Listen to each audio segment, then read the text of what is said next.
L'économie numérique, et notamment l'économie collaborative, ouvre une nouvelle ère du partage. Ça donne un nouveau rapport à l'avoir, un nouveau rapport au marché du travail et un nouveau rapport sans doute à l'État. Et d'une certaine manière, cette économie numérique du partage semble être une promesse de davantage de social.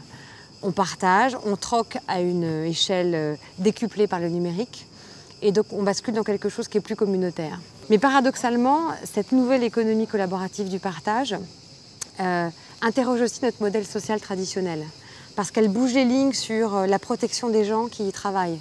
Ça interroge toute la relation aux plateformes, l'évolution vers davantage d'indépendants ou d'auto-entrepreneurs. Comment est-ce qu'on évolue ces transformations d'entreprise? Il y aura sans doute moins de salariat et davantage besoin de la part de l'État d'un accompagnement efficace en termes de droit à la retraite, de droit au chômage, de droit à la formation permanente, puisque c'est un environnement où il faudra toujours accroître son employabilité. Comment est-ce que finalement on accompagne ces transformations? Parce que fondamentalement notre modèle social traditionnel change et va être forcément remis en cause.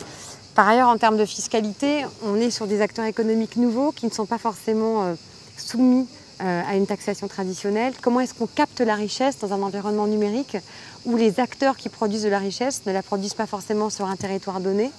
Et comment, du coup, si on n'arrive plus à capter cette richesse, au sein de l'État, on arrive à continuer à assurer un certain niveau de protection sociale, un certain niveau de modèle social dans cette nouvelle économie. Je crois qu'il ne faut pas avoir peur de l'économie numérique, il faut se dire que c'est une chance formidable. Et par ailleurs, la France a un talent en termes de French Tech, de FinTech, de création de start-up numérique qui est absolument remarquable.